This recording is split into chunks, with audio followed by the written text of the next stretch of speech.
Hello every one. ഇന്ന് നമ്മൾ ഈ വീഡിയോയിലൂടെ ഡിസ്കസ് ചെയ്യാൻ പോകുന്നത് 10ാം ക്ലാസ്സിൻ്റെ ബയോളജിയുടെ focus area based important notes ആണ്. ഈ ഒരു വീഡിയോയിൽ തന്നെ എല്ലാ ചാപ്റ്റേഴ്സും, അതായത് 8 ചാപ്റ്റേഴ്സും ഇൻക്ലൂഡ് ചെയ്തിട്ടുണ്ട്. അപ്പോൾ അതൊക്കെ ബേസ്ഡ് ആയിട്ടുള്ള ക്വിക്ക് റിവിഷനാണ് നമ്മൾ ചെയ്യാൻ പോകുന്നത്. അപ്പോൾ നമുക്ക് വേഗം തന്നെ ആദ്യത്തെ പാഠത്തിലേക്ക് കടക്കാം. ഫസ്റ്റ് പാഠം യൂണിറ്റ് 1 സെൻസേഷൻസ് ആൻഡ് റെസ്പോൺസസ്. അപ്പോൾ അതിൽ നമുക്ക് ആദ്യം പഠിക്കാനുള്ളത് ന്യൂറോൺ ആണ്. അപ്പോൾ പാർട്സ് ഓഫ് ന്യൂറോൺ എന്തൊക്കെയാണ്? Dendrite, dendron, axon, axonite. അപ്പോൾ ഇതാണ് നമ്മളുടെ ന്യൂറോണിൻ്റെ പാർട്സ് എന്ന് പറയുന്നത്. അപ്പോൾ ഈ പാർട്സിൻ്റെ പേരൊക്കെ ഓർത്തിരിക്കുക: ഡെൻഡ്രൈറ്റ്, ഡെൻഡ്രോൺ, ആക്സൺ, ആക്സണൈറ്റ്. ഇനി ഇതിൻ്റെ ഓരോന്നിൻ്റെയും ഫംഗ്ഷൻസ് എന്ന് പറയുന്നത് ഫസ്റ്റ് വൺ ഡെൻഡ്രൈറ്റ്. ഡെൻഡ്രൈറ്റ് എന്താണ് ചെയ്യുന്നത്?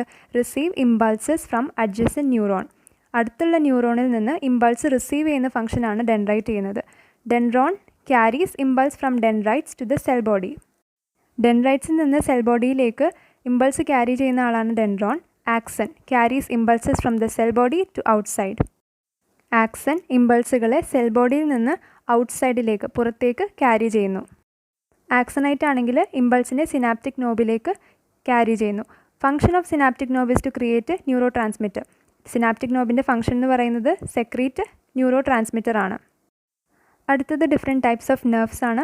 അപ്പോൾ ഡിഫറെൻറ്റ് ടൈപ്സ് ഓഫ് നെർവ്സ് എന്ന് പറയുന്നത് first one sensory nerve, second one motor nerve, third one mixed nerve. Sensory nerve എന്താണ് ചെയ്യുന്നത്? Carries impulse from the various parts of the body to the brain and spinal cord. പല ഭാഗങ്ങളിൽ നിന്നും ഇമ്പൾസിനെ ബ്രെയിനിലേക്കും spinal കോഡിലേക്കും carry ചെയ്യുന്ന ആളാണ് sensory nerve. Motor nerve ആണെങ്കിൽ ബ്രെയിനിൽ നിന്നും സ്പൈനൽ കോഡിൽ നിന്നും പല ഭാഗങ്ങളിലേക്ക് ഇമ്പൾസ് ക്യാരി ചെയ്യുന്ന ആളാണ്. മിക്സഡ് നെർവ് ആണെങ്കിൽ ഈ രണ്ട് ഫങ്ഷൻസും ചെയ്യും, അതായത് ബ്രെയിനിലേക്ക് കൊടുക്കുകയും ചെയ്യും, അതുപോലെ തന്നെ ബ്രെയിനിൽ നിന്ന് മറ്റ് ഭാഗങ്ങളിലേക്ക് കൊണ്ടുപോകുകയും ചെയ്യും. അടുത്തത് ബ്രെയിനാണ്. ബ്രെയിനിൻ്റെ parts cerebrum, cerebellum, medulla oblongata, thalamus, hypothalamus. സെറിബ്രത്തിൻ്റെ function centre of thought, intelligence, memory, imagination. Evokes sensation ഉണ്ടാക്കുന്നു. അതുപോലെ തന്നെ വോളണ്ടറി മൂവ്മെൻറ്റ്സ്, നമ്മളുടെ വില്ലിനനുസരിച്ച് നടക്കുന്ന മൂവ്മെൻറ്റ്സിനെ കൺട്രോളും ചെയ്യുന്നു. സെറിബെല്ലത്തിൻ്റെ ഫംഗ്ഷൻ മസ്കുലാർ ആക്ടിവിറ്റീസ് കോർഡിനേറ്റ് ചെയ്യുന്നു, അതുപോലെ തന്നെ ബോഡിയുടെ ഇക്വിലിബ്രിയം മെയിൻറ്റെയിൻ ചെയ്യുന്നു. മെഡില്ല ഒബ്ലോങ്കേറ്റ ഇൻവോളണ്ടറി ആക്ഷൻ, നേരത്തെ പറഞ്ഞത് വോളണ്ടറി ആക്ഷനാണ്, ഇവിടെ ഇൻവോളണ്ടറി ആക്ഷൻ കൺട്രോൾ ചെയ്യുന്നു. തലാമസ് എന്ന് പറയുന്നത് ഒരു റിലേ സ്റ്റേഷൻ ആയിട്ടാണ് ആക്ട് ചെയ്യുന്നത്. പിന്നെ വരുന്നത് ഹൈപ്പോതലാമസ് ആണ്. അതിൻ്റെ ഫംഗ്ഷൻ ഹോമിയോസ്റ്റാറ്റസിൻ്റെ മെയിൻ്റനൻസ് ആണ്. അടുത്തത് പറയുന്നത് ഇതുമായി ബന്ധപ്പെട്ട് വരാവുന്ന അസുഖങ്ങളെ പറ്റിയിട്ടാണ്. ആദ്യം അൾഷിമേഴ്സ്. ഇതുണ്ടാവാൻ കാരണം, അതിൻ്റെ കോസ് എന്ന് പറയുന്നത് ബ്രെയിനിലെ ന്യൂറൽ ടിഷ്യൂവിൽ ഇൻസോളിബിൾ പ്രോട്ടീനിൻ്റെ അക്യുമുലേഷൻ, അടിഞ്ഞുകൂടൽ കൊണ്ടാണ് ഈ ഒരു അസുഖം ഉണ്ടാകുന്നത്. ഇവിടെ ന്യൂറോൺസ് ഡിസ്ട്രോയ് ആയി പോകുന്നു. ഇതിൻ്റെ സിംറ്റംസ് എന്ന് പറയുന്നത് ലോസ് ഓഫ് മെമ്മറി ലോസ് ഉണ്ടാകും, അതുപോലെ തന്നെ മറ്റുള്ളവരെ റെക്കഗ്നൈസ് ചെയ്യാനുള്ള ഇനബിലിറ്റി ഉണ്ടാകും, അതുപോലെ തന്നെ റൂട്ടീൻ വർക്ക് ചെയ്യാനും പറ്റില്ല. മറ്റൊരു അസുഖം എന്ന് പറയുന്നത് പാർക്കിൻസൺസ് ആണ്. ഇതിൻ്റെ വരാനുള്ള കാരണം എന്ന് പറയുന്നത് ബ്രെയിനിലുള്ള സ്പെഷ്യലൈസ്ഡ് ഗാംഗ്ലിയൻസിൻ്റെ അതിൻ്റെ ഡിസ്ട്രക്ഷൻ കാരണമാണ്. അതുപോലെ തന്നെ ഇത് കാരണം ബ്രെയിനിലെ ഡോപ്പമിൻ്റെ പ്രൊഡക്ഷനും കുറയും. ഇതിൻ്റെ സിംറ്റം എന്ന് പറയുന്നത് ബോഡി ബാലൻസിൻ്റെ ലോസ്, ഇറഗുലർ മൂവ്മെൻറ്റ് ഓഫ് മസിൽസിൻ്റെ ഇറഗുലർ ആയിട്ടുള്ള മൂവ്മെൻറ്റ്, പിന്നെ ഷിവറിങ് ഓഫ് ദ ബോഡി, പിന്നെ പ്രൊഫ്യൂസ് സലൈവേഷൻ, ശരീരം വിറയ്ക്കുക, അതുപോലെ തന്നെ സലൈവേഷൻ, എപ്പോഴും സലൈവ വന്നുകൊണ്ടിരിക്കുക. മറ്റൊരു അസുഖം എന്ന് പറയുന്നത് എപ്പിലെപ്സിയാണ്. ഇതിൻ്റെ വരാനുള്ള കാരണം എന്ന് പറയുന്നത് ബ്രെയിനിലേക്ക് കണ്ടിന്യൂസും ഇറഗുലറുമായിട്ട് ഇലക്ട്രിക് ചാർജുകൾ ഫ്ലോ ചെയ്യുന്ന സമയത്താണ് ഈ ഒരു അസുഖം വരുന്നത്. ഇതിൻ്റെ സിംറ്റം മസ്കുലാർ കൺട്രാക്ഷനാണ്, അതായത് contraction of muscles, frothy discharge from the മൗത്തിൽ നിന്ന് വരുന്ന frothy discharge, clenching of the teeth following which the patient falls unconscious. ഇതോടെ ഈ ഒരു ചാപ്റ്റർ തീരുവാണ്. നമുക്കിനി അടുത്ത ചാപ്റ്ററിലെ മെയിൻ പോയിൻറ്റ്സ് എന്തൊക്കെയാണെന്ന് നോക്കാം. Unit 2 Windows of knowledge. ഇവിടെ നമുക്ക് ആദ്യം പഠിക്കാനുള്ളത് ഐൻ്റെ സ്ട്രക്ചറാണ്. അപ്പോൾ അതിലാദ്യം വരുന്ന ഐൻ്റെ ഭാഗം എന്ന് പറയുന്നത് cornea. It's the project transparent anterior part of the സ്ക്ലീറയുടെ ആൻറ്റീരിയർ പാർട്ടാണ്, പ്രൊജക്റ്റ് ചെയ്യപ്പെട്ടിരിക്കുന്ന ആൻറ്റീരിയർ പാർട്ടാണ് കോർണിയ എന്ന് പറയുന്നത്. ഇതിൻ്റെ ഫംഗ്ഷൻ റെറ്റിനയിലേക്ക് ലൈറ്റ് റേസിനെ ഫോക്കസ് ചെയ്യുക എന്നുള്ളതാണ്. അടുത്ത ഭാഗം ഐറിസ് ആണ്.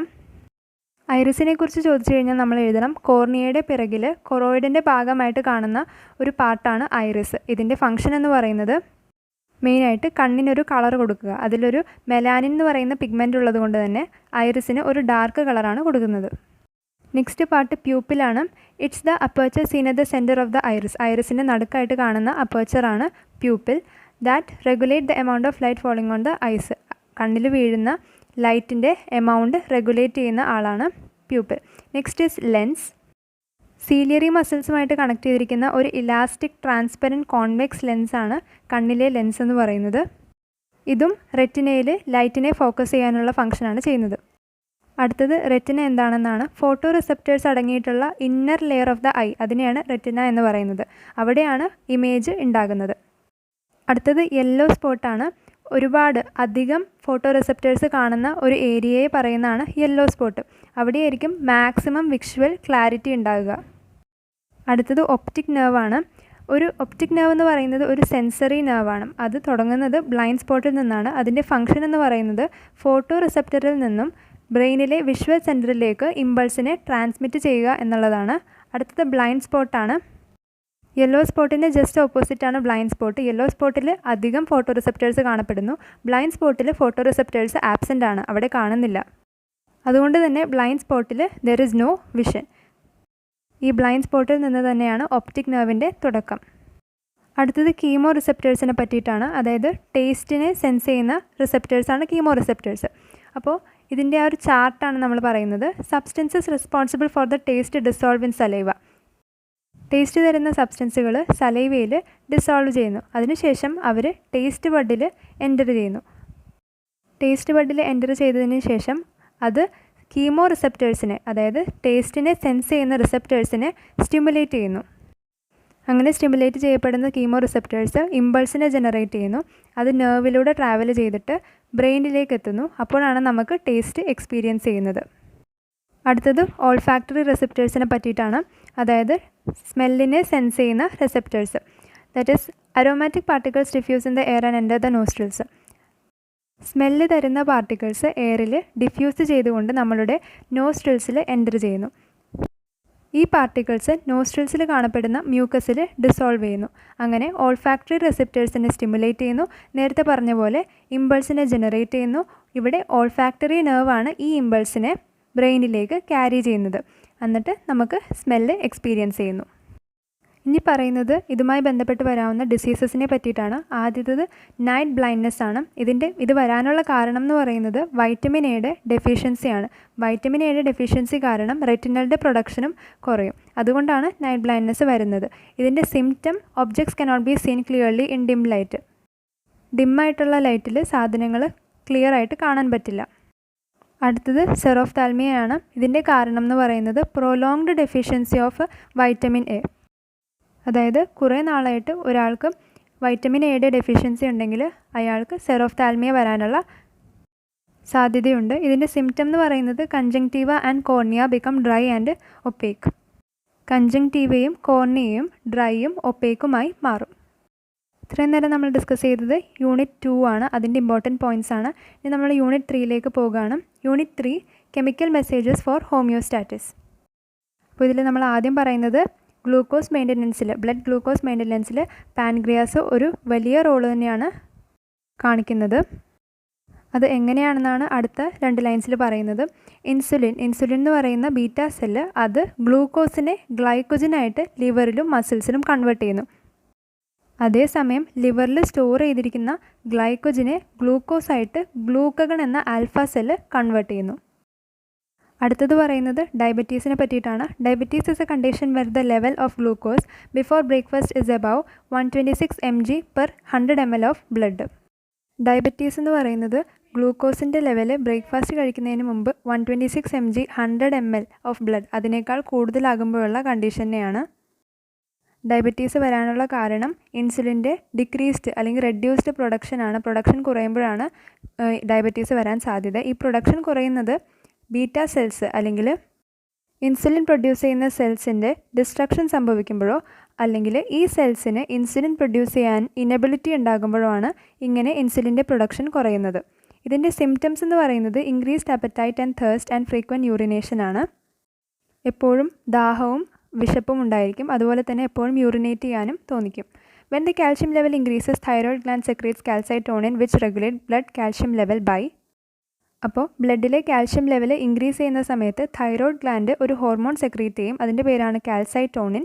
അത് ബ്ലഡ് കാൽഷ്യം ലെവലിനെ എങ്ങനെയാണ് റെഗുലേറ്റ് ചെയ്യുന്നതിനാണ് നീ പറയാൻ പോകുന്നത്. അതെങ്ങനെയാണ് റെഗുലേറ്റ് ചെയ്യുന്നത്? അത് കാൽഷ്യം ബോണിൽ നിന്ന് ബ്ലഡിലേക്കുള്ള കാൽഷ്യത്തിൻ്റെ മിക്സിങ് അതിനെ പ്രിവെൻറ്റ് ചെയ്തുകൊണ്ടും അതുപോലെ തന്നെ എക്സസ് ആയിട്ട് കൂടുതൽ വരുന്ന കാൽഷ്യത്തിനെ സ്റ്റോർ ചെയ്യുകയും ചെയ്തുകൊണ്ടാണ്. ഇനി ഇതിന് നേരെ ഓപ്പോസിറ്റ് സംഭവിച്ചു കഴിഞ്ഞാൽ, അതായത് ഇപ്പോൾ ബ്ലഡ് കാൽഷ്യം ലെവൽ കൂടുകയാണ് ചെയ്തത്, അത് കുറഞ്ഞു കഴിഞ്ഞാൽ എന്താ സംഭവിക്കുക? പാരാതൈറോയ്ഡ് ഗ്ലാൻഡ് പാരാത് ഹോർമോൺ എന്ന് പറയുന്ന ഒരു ഹോർമോൺ സെക്രീറ്റ് ചെയ്യും. അതെങ്ങനെയാണ് ബ്ലഡ് കാൽഷ്യം ലെവൽ റെഗുലേറ്റ് ചെയ്യുന്നത്? കിഡ്നിയിൽ നിന്ന് ബ്ലഡിലേക്ക് കാൽഷ്യത്തിൻ്റെ റീഅബ്സോർബിങ്ങും ഉണ്ടാകും. അതുപോലെ തന്നെ ബോൺസിലുള്ള കാൽഷ്യത്തിൻ്റെ സ്റ്റോറേജിനെ പ്രിവെൻറ്റ് ചെയ്യുകയും ചെയ്തുകൊണ്ടാണ് ഈ ഒരു ബ്ലഡ് കാൽഷ്യം ലെവൽ റെഗുലേറ്റ് ചെയ്യുന്നത്. ഇനി പറയുന്നത് ഇതുമായി ബന്ധപ്പെട്ട് വരുന്ന അസുഖങ്ങളെ പറ്റിയിട്ടാണ്. ആദ്യം gigantism. Production of somatotropin increases during the growth phase. ഇത് വരാനുള്ള കാരണം ഗ്രോത്ത് ഫേസിൽ സൊമാറ്റോട്രോപ്പിൻ്റെ പ്രൊഡക്ഷനാണ്. ഇതിൻ്റെ symptom excessive growth of the ബോഡിയാണ്. മറ്റൊരു അസുഖം എന്ന് പറയുന്നത് ഡ്വാർഫിസമാണ്. Production of somatotropin decreases. അതായത് ജൈജാൻറ്റിസത്തിൻ്റെ കേസിൽ സൊമാറ്റോട്രോപ്പിൻ്റെ പ്രൊഡക്ഷൻ ഇൻക്രീസ് ചെയ്യുമ്പോഴാണ് അങ്ങനെ ഒരു അവസ്ഥ വരുന്നത്. ഇവിടെ സൊമാറ്റോട്രോപ്പിൻ്റെ പ്രൊഡക്ഷൻ ഡിക്രീസ് ചെയ്യുകയാണ് ചെയ്യുന്നത്. അപ്പോൾ ഇവിടുത്തെ സിംറ്റം എന്ന് പറയുന്നത് സ്റ്റണ്ടഡ് ഗ്രോത്ത് ആണ്. മറ്റൊരു അസുഖം ആക്രോമെഗലിയാണ്. ഇവിടെ സൊമാറ്റോട്രോപ്പിൻ്റെ excessive production after the growth phase കഴിഞ്ഞിട്ടുള്ള സൊമാറ്റോട്രോപ്പിൻ്റെ കൂടിയ പ്രൊഡക്ഷനെയാണ് ആക്രോമെഗലി എന്ന് പറയുന്നത്. അതായത് അങ്ങനെ കൂടുതലായിട്ട് പ്രൊഡ്യൂസ് ചെയ്യുമ്പോഴാണ് ഈ ഒരു അസുഖം വരുന്നത്. ഇവിടുത്തെ സിംറ്റം എന്ന് പറയുന്നത് ഫേസിലും ജോസിലും ഫിംഗേഴ്സിലും ബോൺസിൻ്റെ വളർച്ചയുണ്ടാകും. അടുത്തത് പറയുന്നത് ഫെറോമോൺസിനെ പറ്റിയിട്ടാണ്. ഫെറോമോൺസ് എന്ന് പറഞ്ഞു കഴിഞ്ഞാൽ കമ്മ്യൂണിക്കേഷനെ ഫെസിലിറ്റേറ്റ് ചെയ്യാൻ വേണ്ടിയിട്ട് ആനിമൽസ് സറൗണ്ടിങ്സിലേക്ക് സെക്രീറ്റ് ചെയ്യുന്ന കെമിക്കൽ സബ്സ്റ്റൻസിനെയാണ് ഫെറോമോൺസ് എന്ന് പറയുന്നത്. ഇതിൻ്റെ യൂസസ് മെയ്റ്റ്സിനെ അട്രാക്റ്റ് ചെയ്യുക, അതുപോലെ തന്നെ ഫുഡിൻ്റെ അവൈലബിലിറ്റി അതിനെ ഇൻഫോം ചെയ്യുക, സഞ്ചരിക്കേണ്ട വഴികൾ ഡിറ്റർമൈൻ ചെയ്യുക, അതുപോലെ തന്നെ ആപത്തുകൾ എന്തെങ്കിലും വരാനുണ്ടെങ്കിൽ അത് നേരത്തെ തന്നെ സിഗ്നൽ ചെയ്യുക. ഇതാണ് ഫെറോമോൺസിൻ്റെ യൂസസ് എന്ന് പറയുന്നത്. ഇതിൻ്റെ എക്സാമ്പിൾസ് എന്താണെന്ന് നോക്കാം. മസ്ക് ഡിയറിലുള്ള മസ്കോൺ, സിവറ്റ് കാറ്റിലുള്ള സിവറ്റോൺ, ഫീമെയിൽ സിൽക്ക് വേം മോത്തിലുള്ള bombykol. Next is plant hormones. Plant hormones 4 ഉണ്ട്. Gibberellin, auxin, ethylene, abscisic acid. ആദ്യം നമ്മൾ പറയുന്നത് ഗിബേർലിനെ പറ്റിയിട്ടാണ്. ഇതിൻ്റെ function: it stimulates the break down of stored food to facilitate germination, sprouting of leaves. Stored ഫുഡിൻ്റെ break down നടത്തിക്കൊണ്ട് ജെർമിനേഷന് സഹായിക്കുന്നു. അതുപോലെ തന്നെ ലീവ്സിൻ്റെ സ്പ്രൗട്ടിങ്ങിനും സഹായിക്കുന്നു. ഓക്സിൻ സഹായിക്കുന്നത് സെൽ ഗ്രോത്തിനാണ്, സെല്ലിൻ്റെ വളർച്ചയ്ക്ക്. ഇലോങ്ങേഷൻ ഓഫ് ദ സെല്ലിൻ്റെ ഇലോങ്ങേഷന്. ടെർമിനൽ ബഡ്സിൻ്റെ ഗ്രോത്ത് അതിനും സഹായിക്കുന്നു. ഫ്രൂട്ടിൻ്റെ ഫോർമേഷൻ അതിനും സഹായിക്കുന്നു. എഥിലിൻ സഹായിക്കുന്നത് ലീവ്സിൻ്റെയും ഫ്രൂട്ട്സിൻ്റെയും റൈപ്പനിങ്ങിനെയാണ്. മറ്റൊരു കാര്യം അറിഞ്ഞിരിക്കേണ്ടത് എഥിലിൻ്റെ എക്സസീവ് പ്രൊഡക്ഷൻ അത് ലീവ്സിൻ്റെയും ഫ്രൂട്ട്സിൻ്റെയും ഡ്രോപ്പിങ്ങിനും കാരണമാകുന്നു. 4-മത്തത് അബ്സിസിക് ആസിഡാണ്. അബ്സിസിക് ആസിഡ് എംബ്രിയോയുടെ ഡോർമെൻസി അതുപോലെ തന്നെ റൈപ്പൻഡ് ആയിട്ടുള്ള ലീവ്സിൻ്റെയും ഫ്രൂട്ട്സിൻ്റെയും ഡ്രോപ്പിങ്ങിനും അബ്സിസിക് ആസിഡ് തന്നെയാണ് റെഗുലേറ്റ് ചെയ്യുന്നത്. ഇനി നമ്മൾ ഡിസ്കസ് ചെയ്യാൻ പോകുന്നത് 4-മത്തെ യൂണിറ്റാണ്, കീപ്പിംഗ് ഡിസീസസ് എവേ. അതിലാദ്യം നമുക്ക് ഡിസ്കസ് ചെയ്യാനുള്ളത് ട്യൂബർകുലോസിസ് ആണ്. ട്യൂബർകുലോസിസിൻ്റെ പാത്തജൻ മൈക്കോബാക്ടീരിയമാണ്. ട്യൂബർകുലോസിസിൻ്റെ സിംറ്റം എന്താണെന്ന് വെച്ച് കഴിഞ്ഞാൽ ബോഡി വെയ്റ്റ് നഷ്ടപ്പെടുക, ഫാറ്റിഗ്, കഫ് ഉണ്ടാകുക. ഇതിൻ്റെ ട്രാൻസ്മിഷൻ സംഭവിക്കുന്നത് when the person speaks, coughs or sneezes the pathogen spread into the air and thereby to others. ഒരു പേഷ്യൻ്റ്, ഈ ഒരു ട്യൂബർകുലോസിസ് ഉള്ള ഒരാൾ സ്പീക്ക് ചെയ്യുമ്പോഴോ അല്ലെങ്കിൽ കഫ് ചെയ്യുമ്പോഴോ ചുമയ്ക്കുമ്പോഴോ അല്ലെങ്കിൽ തുമ്മുമ്പോഴോ ഇവിടെയുള്ള മൈക്കോബാക്ടീരിയം എന്ന പാത്തജൻ എയറിലേക്കും അതുപോലെ തന്നെ മറ്റുള്ളവരിലേക്കും ട്രാൻസ്മിറ്റ് ചെയ്യുന്നു. ഈ ഒരു അസുഖം വരുമ്പോൾ ഇത് അഫക്റ്റ് ചെയ്യുന്ന ബോഡി പാർട്സ് എന്ന് പറയുന്നത് ലങ്സ്, കിഡ്നീസ്, ബോൺസ്, ജോയിൻറ്റ്സ്, ബ്രെയിന് ഇതൊക്കെയാണ്. ഇതിൻ്റെ ട്രീറ്റ്മെൻറ്റ് ആൻറ്റിബയോട്ടിക്സ് വഴിയാണ്. ഇതിന് കൊടുക്കാവുന്ന വാക്സിൻ എന്ന് പറയുന്നത് BCG ആണ്. മറ്റൊരു അസുഖം എയ്ഡ്സ് ആണ്. ഇതിൻ്റെ പാത്തജൻ നമുക്ക് എല്ലാവർക്കും അറിയാം, HIV ആണ്. HIV മൾട്ടിപ്ലൈ ചെയ്യുന്നത് ജനറ്റിക് മെക്കാനിസം ഓഫ് ലിംഫോസൈറ്റ്സിൻ്റെ ജനറ്റിക് മെക്കാനിസം ഉപയോഗിച്ചാണ്. ഇത് മെയിനായിട്ട് അഫക്റ്റ് ചെയ്യുന്നത് ലിംഫോസൈറ്റ്സിനെ തന്നെയാണ്. അതുകൊണ്ട് തന്നെ ബോഡിയുടെ ഇമ്മ്യൂണിറ്റിയെ കുറച്ച് കളയും. ഇവിടെ ട്രാൻസ്മിഷൻ സംഭവിക്കുന്നത് HIV ഇൻഫെക്റ്റഡ് പേഴ്സണുമായിട്ടുള്ള സെക്ഷൽ കോണ്ടാക്റ്റ് വഴി, അതുപോലെ തന്നെ HIV ഇൻഫെക്റ്റ് മദറിൽ നിന്ന് കുഞ്ഞിന്, then bye sharing needle and syringe contaminated with HIV contaminated ആയിട്ടുള്ള നീഡിലോ സിറിഞ്ചോ അത് 2 പേര് ഷെയർ ചെയ്യുന്ന സമയത്ത് HIV കണ്ടാമിനേറ്റഡ് ആയിട്ടുള്ള ബ്ലഡ് അല്ലെങ്കിൽ ഓർഗൻസ് അതിൻ്റെ റിസപ്ഷൻ സംഭവിക്കുമ്പോഴും ഇങ്ങനെ ട്രാൻസ്മിഷൻ നടക്കാൻ സാധ്യതയുണ്ട്. ഇപ്പോൾ നമ്മൾ എയ്ഡ്സും ട്യൂബർക്കുലോസിസും പറഞ്ഞു. അടുത്തത് മലേറിയയാണ്. മലേറിയയുടെ പാത്തജൻ പ്ലാസ്മോഡിയമാണ്. ആൻഡ് അതിൻ്റെ ട്രാൻസ്മിഷൻ സംഭവിക്കുന്നത് ഫീമെയിൽ അനോഫിലസ് മൊസ്കിറ്റോ വഴിയാണ്. ഇതിൻ്റെ സിംറ്റം എന്ന് പറയുന്നത് ഹൈ ഫീവറാണ്. വിറയ്ക്കലും ഉണ്ടാകും. അതുപോലെ തന്നെ പ്രൊഫ്യൂസ് സ്വെറ്റിംഗ്, എപ്പോഴും വിയർക്കുകയും ചെയ്യും. മറ്റൊരു ഡിസീസാണ് ഹീമോഫീലിയ. അതൊരു ജനറ്റിക് ഡിസീസാണ്. ഇത് വരാനുള്ള കാരണം എന്ന് പറയുന്നത് ബ്ലഡ് ക്ലോട്ടിംഗ് പ്രോട്ടീനെ സിന്തസൈസ് ചെയ്യുന്ന ജീൻസ്, അതിനെ കൺട്രോൾ ചെയ്യുന്ന ജീൻസ്, അതിൻ്റെ ആക്ടിവിറ്റി കുറയുമ്പോഴാണ് ഈ ഒരു ഹീമോഫീലിയ എന്ന് പറയുന്ന ജനറ്റിക് ഡിസീസ് ഉണ്ടാകുന്നത്. ഇതിൻ്റെ സിംറ്റംസ് എന്ന് പറയുന്നത് മൈനർ, ഒരു ചെറിയ മുറിവുണ്ടായാൽ പോലും അതിലൂടെ ഒരുപാട് ബ്ലഡ് നഷ്ടപ്പെടും. ഇതിൻ്റെ ടെമ്പററി റിലീഫ് എന്ന് പറയുന്നത് by identifying and injecting the deficient protein. ഏത് പ്രോട്ടീനാണോ ഡെഫിഷ്യൻ്റ് ആയിട്ടുള്ളത്, കുറവുള്ളത്, അതിനെ ഐഡൻറ്റിഫൈ ചെയ്ത് അത് ഇഞ്ചെക്റ്റ് ചെയ്ത് കഴിഞ്ഞാൽ ഒരു ടെമ്പററി റിലീഫ് ഉണ്ടാകും. ഇതിൻ്റെ ക്യൂറും ജീൻ തെറാപ്പി വഴിയാണ്. അടുത്തത് പറയുന്നത് ക്യാൻസറിനെ പറ്റിയിട്ടാണ്. ക്യാൻസർ എന്ന് പറഞ്ഞു കഴിഞ്ഞാൽ uncontrolled division of cells and their spread to other tissues. സെൽസിൻ്റെ അൺകൺട്രോൾഡ് ആയിട്ടുള്ള ഡിവിഷനും അതുപോലെ തന്നെ മറ്റുള്ള ടിഷ്യൂസിലേക്ക് ഉള്ള അതിൻ്റെ സ്പ്രെഡിനെയുമാണ് നമ്മൾ ക്യാൻസർ എന്ന് പറയുന്നത്. ഇതിന് വരാനുള്ള കാരണം, ഫാക്ടേഴ്സ് കോസിങ് ക്യാൻസർ എന്താണെന്ന് വെച്ച് കഴിഞ്ഞാൽ എൻവയറമെൻറ്റൽ ഫാക്ടേഴ്സ് ഉണ്ട്. Smoking, radiation, virus, hereditary factors, ഇതൊക്കെയാണ് ഇത് വരാനുള്ള കാരണം. ഇതിനൊരു കോംപ്ലിക്കേഷൻ ഉണ്ട്. ക്യാൻസർ സെൽസിൻ്റെ മറ്റുള്ള ഭാഗങ്ങളിലേക്കുള്ള സ്പ്രെഡ്, ബ്ലഡ് വഴിയും ലിംഫ് വഴിയും മറ്റുള്ള ഭാഗങ്ങളിലേക്കുള്ള സ്പ്രെഡാണ് ഇവിടുത്തെ കോംപ്ലിക്കേഷൻ എന്ന് പറയുന്നത്. അടുത്തത് പറയുന്നത് ഏർലി ഡയഗ്നോസിസിൻ്റെ സിഗ്നിഫിക്കൻസ് ആണ്. ഡിസീസ് ഒരുപാട് അഗ്രവേറ്റ് ചെയ്ത് കഴിഞ്ഞാൽ അല്ലെങ്കിൽ സിവിയർ ആയി കഴിഞ്ഞ് കഴിഞ്ഞാൽ ആ ഡിസീസിൽ നിന്നുള്ള റിക്കവറി വളരെ ബുദ്ധിമുട്ടായിരിക്കും. ഇതിൻ്റെ ട്രീറ്റ്മെൻറ്റ് സർജറി വഴി അല്ലെങ്കിൽ കീമോതെറാപ്പി അല്ലെങ്കിൽ റേഡിയേഷൻ തെറാപ്പി വഴിയാണ്. ഇതോടെ 4ാമത്തെ യൂണിറ്റും കഴിഞ്ഞു. അടുത്തത് 5ാമത്തെ യൂണിറ്റാണ് സോൾജേഴ്സ് ഓഫ് ഡിഫെൻസ്. ആദ്യം നമ്മൾ പറയുന്നത് സിഗ്നിഫിക്കൻസ് ഓഫ് സ്കിന്നിനെ പറ്റിയിട്ടാണ്. Keratin. The outer epidermis of the skin have a protein called keratin prevents germs from entering it. സ്കിന്നിൻ്റെ ഔട്ടർ എപ്പിഡെർമിസിൽ ഒരു പ്രോട്ടീൻ ഉണ്ട്. ആ പ്രോട്ടീൻ്റെ പേരാണ് കെരറ്റിൻ. ഇതിൻ്റെ ഫംഗ്ഷൻ എന്ന് പറയുന്നത് ജേംസ് അതിലൂടെ എൻ്റർ ചെയ്യുന്നതിനെ പ്രിവെൻറ്റ് ചെയ്യുക എന്നതാണ്. അടുത്തത് സെബമാണ്. സെബം എന്ന് പറയുന്നത് സെബേഷ്യസ് ഗ്ലാൻഡിൻ്റെ സെക്രീഷനാണ്. അതിൻ്റെ ഫംഗ്ഷൻ സ്കിന്നിനെ ഓയിലിയും വാട്ടർ പ്രൂഫുമാക്കുക എന്നതാണ്. അടുത്തത് സ്വെറ്റാണ്. നമുക്കറിയാം സ്വെറ്റ് ഗ്ലാൻഡ്സ് ആണ് സ്വെറ്റിനെ പ്രൊഡ്യൂസ് ചെയ്യുന്നത്. ഇതിലുള്ള ഡിസിൻഫെക്റ്റൻസ് ജേംസിനെ ഡിസ്ട്രോയ് ചെയ്യുന്നു. Next is lysozyme. Tears in eye, saliva in mouth, urine in urinary tract. Mucus ട്രാക്കിയയിലും ഇൻഡസ്റ്റൈനിലും. HCl ആണെങ്കിൽ സ്റ്റൊമക്കിലാണ് കാണപ്പെടുന്നത്. ഇയർ വാക്സ് ഇയറിലുമാണ് കാണപ്പെടുന്നത്. അപ്പോൾ lysozyme tears in eye, saliva in mouth, urine in urinary ട്രാക്റ്റിലും, മ്യൂക്കസ് ട്രാക്കിയയിലും ഇൻഡസ്റ്റൈനിലും, HCl സ്റ്റൊമക്കിലും, ഇയർ വാക്സ് ഇയറിലുമാണ് കാണപ്പെടുന്നത്. അടുത്ത് നമ്മൾ ഡിസ്കസ് ചെയ്യുന്നത് ഫാഗോസൈറ്റോസിസിനെ പറ്റിയിട്ടാണ്. അതിൻ്റെ ഓരോ സ്റ്റെപ്സ് ആണ് നമ്മൾ പറയുന്നത്. First step, phagocyte reach near pathogen. Phagocyte pathogen അടുത്തേക്ക് എത്തുന്നു.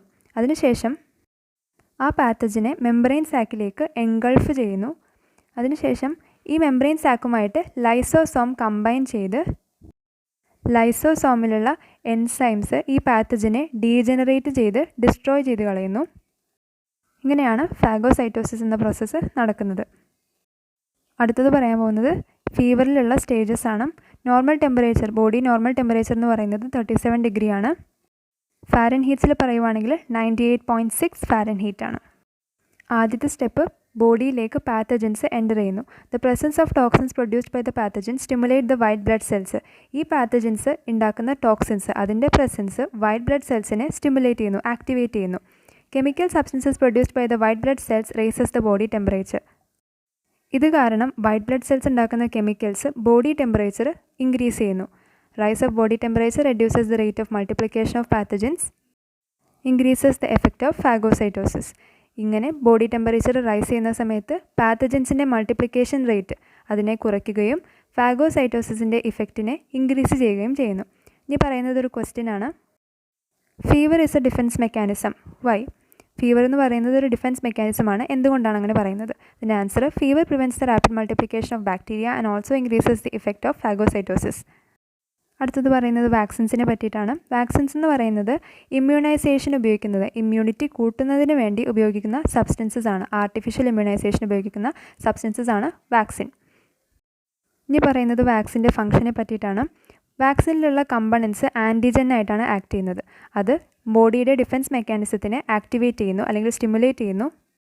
അതുവഴി ബോഡിയിൽ അവർക്കെതിരെയായി ആൻറ്റിബോഡീസ് ക്രിയേറ്റ് ചെയ്യുന്നു. ഈ ആൻറ്റിബോഡീസ് ബോഡിയിൽ തന്നെ റീറ്റെയിൻ ചെയ്യപ്പെട്ടുകൊണ്ട് ബോഡിയെ ഫ്യൂച്ചറിൽ ഈ ഡിസീസിൽ നിന്ന് പ്രൊട്ടക്റ്റ് ചെയ്യുന്നു. അടുത്തത് പറയുന്നത് കോമൺ വാക്സിൻസ് ആണ്. BCG അത് ട്യൂബർക്കുലോസിൻ്റെ വാക്സിനാണ്, നേരത്തെ പറഞ്ഞു. OPV polio, TT tetanus. MMR എന്ന് പറയുന്ന വാക്സിൻ മംസിനും മീസിൽസിനും റുബെല്ലയ്ക്കുമാണ് എടുക്കുന്നത്. പെൻഡാവാലൻറ്റ് അത് ഡിഫ്തീരിയ, പെറ്റൂസിസ്, ടെറ്റനസ്, ഹെപ്പറ്റൈറ്റിസ് B. അടുത്തത് പറയുന്നത് ആൻറ്റിബയോട്ടിക്സിനെ പറ്റിയിട്ടാണ്. ആൻറ്റിബയോട്ടിക്സ് എന്ന് പറഞ്ഞു കഴിഞ്ഞാൽ micro organisms like bacteria and fungi ഇവരിൽ നിന്ന് എക്സ്ട്രാക്ട് ചെയ്തെടുത്ത മെഡിസിൻസ് ആണ്. ഇവ ഉപയോഗിക്കുന്നത് ബാക്ടീരിയയെ ഡിസ്ട്രോയ് ചെയ്യാനാണ്. ഇത് ഡിസ്കവർ ചെയ്തത് അലക്സാണ്ടർ ഫ്ലെമിംഗ് ആണ്. അടുത്തത് പറയുന്നത് മറ്റൊരു ക്വസ്റ്റ്യൻ ആണ്. Is it advisable to use antibiotics without the recommendation by a doctor? ഡോക്ടറിൻ്റെ റെക്കമെൻഡേഷൻ ഇല്ലാതെ ആൻറ്റിബയോട്ടിക്സ് യൂസ് ചെയ്യുന്നത് അഡ്വൈസബിൾ ആണോ? അപ്പോൾ നമ്മൾ ആൻസർ എഴുതണം അല്ല. അവരുടെ റെഗുലർ യൂസ് അത് പല സൈഡ് എഫക്ട്സും ക്രിയേറ്റ് ചെയ്യാൻ സാധ്യതയുണ്ട്. ആ സൈഡ് എഫക്ട്സ് എന്ന് പറയുന്നത് ഇതൊക്കെയാണ്. Regular use develop immunity in pathogens against antibodies. എപ്പോഴുമുള്ള ആൻറ്റിബയോട്ടിക്സിൻ്റെ യൂസ് പാത്തജൻസിൽ ആൻറ്റിബയോട്ടിക്സിന് എതിരെയായിട്ടുള്ളൊരു ഇമ്മ്യൂണിറ്റി ഡെവലപ്പ് ചെയ്യുന്നു. ബോഡിയിലുള്ള യൂസ്ഫുൾ ബാക്ടീരിയയുടെ ഡിസ്ട്രക്ഷന് ഇത് കാരണമാകുന്നു. അതുപോലെ തന്നെ ബോഡിയുടെ ചില വൈറ്റമിൻസിൻ്റെ അളവ് കുറയുന്നു. Things to be taken care of while transfusing blood transfusion നടത്തുമ്പോൾ നമ്മൾ ശ്രദ്ധിക്കേണ്ട കുറച്ച് കാര്യങ്ങൾ. People in the age 18 to 60 can donate blood donation can be done once in 3 months. അതായത് 18നും 60ക്കും ഇടയ്ക്ക് പ്രായം വരുന്ന ആളുകൾക്ക് ബ്ലഡ് ഡൊണേറ്റ് ചെയ്യാവുന്നതാണ്. ബ്ലഡ് ഡൊണേഷൻ 3 മാസത്തിൽ ഒരിക്കൽ സാധ്യമാണ്. പ്രഗ്നൻ്റ് അല്ലെങ്കിൽ ബ്രസ്റ്റ് ഫീഡിംഗ് ആയിട്ടുള്ള വുമൻ, അതുപോലെ തന്നെ കമ്മ്യൂണിക്കബിൾ ഡിസീസുള്ള ഒരാൾക്ക് അവർക്കൊന്നും ബ്ലഡ് ഡൊണേറ്റ് ചെയ്യാൻ സാധിക്കില്ല. മറ്റൊരു കാര്യം നമ്മൾ അറിയേണ്ടത് എല്ലാവർക്കും എല്ലാവരിൽ നിന്നും അല്ലെങ്കിൽ എല്ലാ ബ്ലഡ് ഗ്രൂപ്പിൽ നിന്നും ബ്ലഡ് റിസീവ് ചെയ്യാൻ കഴിയില്ല. Prior to blood transfusion blood group testing is mandatory. Blood ട്രാൻസ്ഫ്യൂഷന് മുൻപ് തന്നെ ബ്ലഡ് ഗ്രൂപ്പ് ടെസ്റ്റിംഗ് അത് നടത്തിയിരിക്കണം. അതൊരു ഇമ്പോർട്ടൻ്റ് ആയിട്ടുള്ള കാര്യമാണ്. ഇനി നമ്മൾ പറയാൻ പോകുന്നത് ബ്ലഡ് ഗ്രൂപ്പും അതിലുള്ള ആൻറ്റിജനും അതിലുള്ള ആൻറ്റിബോഡിയും ആർക്കൊക്കെയാണ് ആ ബ്ലഡ് ഗ്രൂപ്പ് സ്വീകരിക്കാൻ കഴിയുന്നത് അതുമാണ് നമ്മൾ പറയാൻ പോകുന്നത്. A ബ്ലഡ് ഗ്രൂപ്പ് ആണെങ്കിൽ അതിലുള്ള ആൻറ്റിജൻ A ആണ്, അതിലുള്ള ആൻറ്റിബോഡി B ആണ്. അത് സ്വീകരിക്കാൻ പറ്റുന്ന ആൾക്കാർ, അതായത് ബ്ലഡ് ഗ്രൂപ്പ് Aക്ക് Aനും ABക്കും കൊടുക്കാം. ബ്ലഡ് ഗ്രൂപ്പ് B ആണെങ്കിൽ അതിൽ ആൻറ്റിജൻ B ആണ്, ആൻറ്റിബോഡി A ആണ്. ബ്ലഡ് ഗ്രൂപ്പ് Bക്കും ബ്ലഡ് ഗ്രൂപ്പ് ABക്കും Bയിൽ നിന്ന് സ്വീകരിക്കാം. AB ബ്ലഡ് ഗ്രൂപ്പ് ആണെങ്കിൽ അവിടെ ആൻറ്റിജൻസ് Aയും Bയും ഉണ്ട്, ആൻറ്റിബോഡി അവിടെ ഇല്ല. അത് വാങ്ങിക്കാൻ പറ്റുന്നത്, അതായത് അത് സ്വീകരിക്കാൻ പറ്റുന്നത് AB ബ്ലഡ് ഗ്രൂപ്പിന് തന്നെയാണ്. O ബ്ലഡ് ഗ്രൂപ്പിൻ്റെ കേസിൽ ആൻറ്റിജൻ ആബ്സെൻ്റ് ആണ്, ആൻറ്റിബോഡി Aയും Bയും ഉണ്ട്. O ബ്ലഡ് ഗ്രൂപ്പിന് എല്ലാ ബ്ലഡ് ഗ്രൂപ്പുകൾക്കും ബ്ലഡ് കൊടുക്കാം. അടുത്തത് പറയുന്നത് മറ്റൊരു ക്വസ്റ്റ്യൻ ആണ്. Everyone cannot receive blood from all blood group. Why? എല്ലാവർക്കും എല്ലാ ബ്ലഡ് ഗ്രൂപ്പിൽ നിന്നും ബ്ലഡ് റിസീവ് ചെയ്യാൻ പറ്റില്ല. എന്തുകൊണ്ടാണ് ഇത് സംഭവിക്കുന്നത്? When a foreign antigen reaches one's blood it stimulates a defence mechanism. ഒരു ഫോറിൻ ആയിട്ടുള്ള ആൻറ്റിജൻ ഒരാളുടെ ബ്ലഡിൽ കയറുന്ന സമയത്ത് ഡിഫെൻസ് മെക്കാനിസത്തിനെ അത് സ്റ്റിമുലേറ്റ് ചെയ്യുന്നു. അങ്ങനെ അൺമാച്ചിങ് ആയിട്ടുള്ള ബ്ലഡ് റിസീവ് ചെയ്യുന്ന സമയത്ത് സ്വീകരിച്ച ബ്ലഡിലെ ആൻറ്റിജനും റെസിപ്പിയൻ ബ്ലഡിലെ ആൻറ്റിബോഡിയും കൂടെ റിയാക്ട് ചെയ്യുന്നു. അങ്ങനെ ഒരു ബ്ലഡ് ക്ലോട്ട് ഫോം ചെയ്യുന്നു. അതുകൊണ്ടാണ് എല്ലാവർക്കും എല്ലാ ബ്ലഡ് ഗ്രൂപ്പിൽ നിന്നും ബ്ലഡ് റിസീവ് ചെയ്യാൻ പറ്റാത്തത്. യൂണിറ്റ് 5 കഴിഞ്ഞു. ഇനി യൂണിറ്റ് 6 ആണ് അൺറൈവലിംഗ് ജെനറ്റിക് മിസ്റ്ററീസ്. ആദ്യം നമ്മൾ DNA-യും RNA-യും കമ്പയർ ചെയ്യാൻ പോവുകയാണ്. അപ്പോൾ കമ്പയർ ചെയ്യുന്ന അടിസ്ഥാനം എന്ന് പറയുന്നത് type of nucleic acid, number of strands, type of sugar, nitrogen base. അപ്പോൾ DNA-യിലുള്ള ന്യൂക്ലിക് ആസിഡ് DNA ആണ്, അവിടെ നമ്പർ ഓഫ് സ്ട്രാൻഡ്സ് 2 ആണ്. ടൈപ്പ് ഓഫ് ഷുഗർ അത് ഡിയോക്സി റൈബോസ് ആണ്, അവിടെയുള്ള nitrogen base adenine, thymine, cytosine, guanine. RNA-യുടെ കേസിൽ ന്യൂക്ലിക് ആസിഡ് RNA ആണ്, അവിടെ നമ്പർ ഓഫ് സ്ട്രാൻഡ്സ് 1 ആണ്. ടൈപ്പ് ഓഫ് ഷുഗർ റൈബോസ് ആണ്, അവിടെയുള്ള nitrogen base adenine, uracil, cytosine, guanine. Next പറയുന്നത് പ്രോട്ടീൻ സിന്തസിസിലെ പ്രോസസ്സാണ്. അപ്പോൾ ഓരോ സ്റ്റെപ്സ് ആയിട്ടാണ്. ആദ്യം mRNA DNA-യിൽ നിന്ന് mRNA ഫോം ചെയ്യുന്നു. ഈ mRNA ന്യൂക്ലിയസിന് പുറത്ത് എത്തുന്നു. അങ്ങനെ അത് റൈബോസോമിൽ എത്തുന്നു. അവിടെ tRNA brings different kinds of amino acid to ribosomes. റൈബോസോമിലേക്ക് tRNA പലതരത്തിലുള്ള അമിനോ ആസിഡ്സ് കൊണ്ടുവരുന്നു. mRNA-യിലുള്ള ഇൻഫർമേഷൻ്റെ അടിസ്ഥാനത്തിൽ അമിനോ ആസിഡ്സ് ആഡ് ചെയ്തുകൊണ്ട് പ്രോട്ടീൻ സിന്തസൈസ് ചെയ്യുന്നു. അടുത്തത് സെക്സ് ഡിറ്റർമിനേഷൻ ആണ്. ഓഫ് സ്പ്രിങ് മെയിലാണോ ഫീമെയിലാണോ എന്ന് ഡിറ്റർമൈൻ ചെയ്യുന്നത് ഫാദറിലെ XY ക്രോമസോമാണ്. X ക്രോമസോമുള്ള സ്പേമാണ് ഓവമായിട്ട് ഫ്യൂസ് ചെയ്യുന്നതെങ്കിൽ ഫീമെയിൽ ആയിരിക്കും ചൈൽഡ്. Y ക്രോമസോമുള്ള സ്പേമാണ് ഓവമായിട്ട് ഫ്യൂസ് ചെയ്യുന്നതെങ്കിൽ മെയിലായിരിക്കും ചൈൽഡ്. അടുത്തത് unit 7 genetics of the future. ഇതിൽ ആദ്യം നമ്മൾ പറയുന്നത് production of insulin through genetic engineering. Genetic engineering വഴി ഇൻസുലിൻ്റെ പ്രൊഡക്ഷനെ പറ്റിയിട്ടാണ്. ആദ്യത്തെ സ്റ്റെപ്പ് ഹ്യൂമൻ DNA-യിൽ നിന്ന് ഇൻസുലിൻ ജീനിനെ വേർതിരിക്കുന്നു. ബാക്ടീരിയത്തിൽ നിന്ന് പ്ലാസ്മിഡ് ഐസൊലേറ്റ് ചെയ്യപ്പെടുന്നു. ഈ ഇൻസുലിൻ ജീനിനെയും ഐസൊലേറ്റഡ് പ്ലാസ്മിഡിനെയും ജോയിൻ ചെയ്യുന്നു. ഇതിനെ ഒരു ബാക്ടീരിയൽ സെല്ലിലേക്ക് ഇൻസേർട്ട് ചെയ്യുന്നു. പിന്നെ ഈ ബാക്ടീരിയത്തിനെ കൾച്ചർ മീഡിയത്തിൽ മൾട്ടിപ്ലൈ ചെയ്യാൻ അനുവദിക്കുന്നു. ബാക്ടീരിയ ഇനാക്റ്റീവ് ഇൻസുലിനെ പ്രൊഡ്യൂസ് ചെയ്യുന്നു. ഇതിൽ നിന്ന് ആക്റ്റീവ് ഇൻസുലിനെ പ്രൊഡ്യൂസ് ചെയ്യുന്നു. ഇതിൽ ഉപയോഗിച്ചിരിക്കുന്ന എൻസൈംസ് എന്ന് പറയുന്നത് റെസ്ട്രിക്ഷൻ എൻഡോന്യൂക്ലിയസ് ആണ്. അത് ഇൻസുലിനെ ഹ്യൂമൻ DNA-യിൽ നിന്നും വേർതിരിക്കാൻ ഉപയോഗിക്കുന്നതാണ്. അതിനെയാണ് ജനറ്റിക് സിസേഴ്സ് എന്നറിയപ്പെടുന്നത്. അതുപോലെ തന്നെ ഇൻസുലിൻ ജീനിനെ ഐസൊലേറ്റഡ് ആയിട്ടുള്ള പ്ലാസ്മിഡുമായിട്ട് ജോയിൻ ചെയ്യുന്നത് ലിഗേസ് എന്ന എൻസൈമാണ്. അതിനെയാണ് ജനറ്റിക് ഗ്ലൂ എന്ന് പറയുന്നത്. ഈ ഒരു പ്രോസസ്സിലെ വെക്ടർ പ്ലാസ്മിഡാണ്. അടുത്തത് പറയുന്നത് DNA ഫിംഗർ പ്രിൻറ്റിങ്ങിൻ്റെ സ്കോപ്പിനെ പറ്റിയിട്ടാണ്. റിയൽ പാരൻ്റൽ ഡിസ്പ്യൂട്ടിൻ്റെ കേസിൽ റിയൽ പാരൻസിനെ ഐഡൻറ്റിഫൈ ചെയ്യാൻ DNA ഫിംഗർ പ്രിൻറ്റിങ് ഉപയോഗിക്കാറുണ്ട്.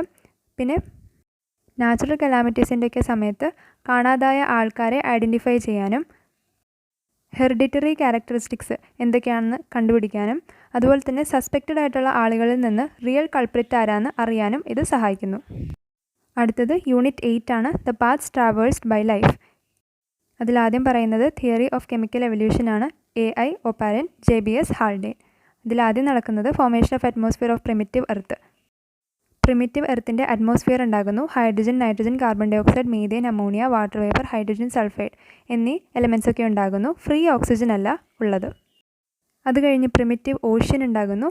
പിന്നീട് സിമ്പിൾ ഓർഗാനിക് മോളിക്യൂൾസ് ഉണ്ടാകുന്നു. സിമ്പിൾ ഓർഗാനിക് മോളിക്യൂൾസിൽ നിന്നും കോംപ്ലക്സ് ആയിട്ടുള്ള ഓർഗാനിക് മോളിക്യൂൾസ് ഉണ്ടാകുന്നു. പിന്നീട് ന്യൂക്ലിക് ആസിഡ്സും ലിപ്പിഡ് ലെയറും അതുവഴി പ്രിമിറ്റീവ് സെല്ലും രൂപം കൊള്ളുന്നു. നേരത്തെ പറഞ്ഞ സിമ്പിൾ ഓർഗാനിക് മോളിക്യൂൾസ് എന്ന് പറയുന്നത് monosaccharides, amino acids, fatty acids and nitrogen bases എന്നിവയാണ്. കോംപ്ലക്സ് ഓർഗാനിക് മോളിക്യൂൾസിൻ്റെ അടിയിൽ പോളിസാക്രൈഡ്സ്, പ്രോട്ടീൻസ്, ന്യൂക്ലിയോടൈഡ്സ്, ലിപ്പിഡ്സ് എന്നിവയാണ് ഉൾപ്പെടുന്നത്. അവസാനമായി പറയുന്നത് ഡാർവിൻ്റെ തിയറി ഓഫ് നാച്ചുറൽ സെലക്ഷനെ പറ്റിയിട്ടാണ്. ഇതിൽ ഓരോ സ്റ്റെപ്സായിട്ട് നമുക്ക് പറയാം. ആദ്യം ഓവർ പ്രൊഡക്ഷൻ ആയിരിക്കും. പിന്നീട് ഓവർ പ്രൊഡക്ഷൻ നടക്കുമ്പോൾ സ്ട്രഗിൾ ഫോർ എക്സിസ്റ്റൻസ്, സർവൈവ് ചെയ്യാൻ വേണ്ടിയിട്ടൊരു സ്ട്രഗിൾ ഉണ്ടാകുന്നു. ഈ സ്ട്രഗിൾ ഫോർ എക്സിസ്റ്റൻസ് വഴി 2 തരം ഓർഗാനിസംസ് ആണ് ഉണ്ടാകുന്നത്. അതായത് organism with favourable variations undergo natural selection, organism with no favourable variation get destroyed. Favourable variations ഉള്ള ഓർഗാനിസംസ് നാച്ചുറൽ സെലക്ഷൻ അണ്ടർഗോ ചെയ്യുന്നു. എന്നാൽ ഫേവറബിൾ വേരിയേഷൻസ് ഒന്നും ഇല്ലാത്ത ഓർഗാനിസംസ് ആണെങ്കിൽ അവിടെ വെച്ച് തന്നെ ഡിസ്ട്രോയ് ചെയ്യപ്പെടുന്നു. The one with favourable variation survive. അതായത് ഫേവറബിൾ വേരിയേഷൻസ് ഉള്ളവ സർവൈവ് ചെയ്യുന്നു. ഈ ഫേവറബിൾ വേരിയേഷൻസ് നെക്സ്റ്റ് ജനറേഷനിലേക്ക് ട്രാൻസ്ഫർ ചെയ്യപ്പെടുന്നു. ഇതുപോലുള്ള വേരിയേഷനുകൾ ഓരോ ജനറേഷനിൽ നിന്നും മറ്റു ജനറേഷനിലേക്ക് ട്രാൻസ്ഫർ ചെയ്ത് ഇതിൻ്റെ അക്യുമുലേഷൻ ഉണ്ടാകുന്നു. അങ്ങനെ ഒരു പുതിയ സ്പീഷീസ് അവിടെ ഉണ്ടാകുന്നു. That is origin of new species. അപ്പോൾ ഇത്രയുമാണ് ഈ ഒരു വീഡിയോയിൽ നമുക്ക് ഡിസ്കസ് ചെയ്യാനുള്ളത്. എല്ലാ യൂണിറ്റിൽ നിന്നുമുള്ള ഇമ്പോർട്ടൻറ്റ് പോയിൻറ്റ്സ് നമ്മൾ ഡിസ്കസ് ചെയ്തു. അതുപോലെ തന്നെ ചില ക്വസ്റ്റ്യൻസിനുള്ള ഉത്തരങ്ങളും നമ്മൾ പറഞ്ഞു. ഇപ്പോൾ പറഞ്ഞ നോട്ട്സിൽ നിന്ന് തന്നെ നമുക്ക് ക്വസ്റ്റ്യൻസ് ഉണ്ടാക്കിയെടുക്കാവുന്നതാണ്. ഫോർ എക്സാമ്പിൾ ഇപ്പോൾ പറഞ്ഞ തിയറി ഓഫ് നാച്ചുറൽ സെലക്ഷൻ തന്നെ നമുക്ക് 1 വേർഡായിട്ടും, അതായത് ആരാ പ്രപ്പോസ് ചെയ്തതെന്ന് ചോദിച്ചു കഴിഞ്ഞാൽ ചാൾസ് ഡാർവിൻ ആണെന്നും, ഇത് എങ്ങനെയാണ്, എന്താണ് ഈ തിയറി എന്ന് ചോദിച്ചു കഴിഞ്ഞാൽ ഈ ഒരു വിശദീകരണവും നമുക്ക് എഴുതാം. നമ്മളിപ്പോൾ ഇതിൽ പറഞ്ഞത് റിവിഷൻ നോട്ട്സ് അല്ലെങ്കിൽ ക്വിക്ക് നോട്ട്സ്, ഇമ്പോർട്ടൻറ്റ് പോയിൻറ്റ്സ് മാത്രമാണ് പറഞ്ഞത്. അപ്പോൾ എക്സാമിന് പോകുന്നതിന് മുമ്പ് ഇതൊന്ന് വീണ്ടും ഈ ഒരു വീഡിയോ കണ്ടു കഴിഞ്ഞ് കഴിഞ്ഞാൽ നിങ്ങൾക്ക് എല്ലാം റീകളക്ട് ചെയ്യാൻ പറ്റും. ഈ ഒരു വീഡിയോ നിങ്ങൾക്ക് ഇഷ്ടപ്പെട്ടിട്ടുണ്ടെങ്കിൽ ലൈക്ക് ചെയ്യുക, ഷെയർ ചെയ്യുക, സബ്സ്ക്രൈബ് ചെയ്യുക. നിങ്ങൾക്ക് യൂസ്ഫുൾ ആയിട്ട് തോന്നുകയാണെങ്കിൽ നിങ്ങളുടെ മറ്റുള്ള ഫ്രണ്ട്സിനും ഇത് ഷെയർ ചെയ്ത് കൊടുക്കുക. എല്ലാവർക്കും നല്ല രീതിയിൽ തന്നെ പരീക്ഷ എഴുതാൻ പറ്റട്ടെ എന്ന് ആശംസിക്കുന്നു. Thank you for watching.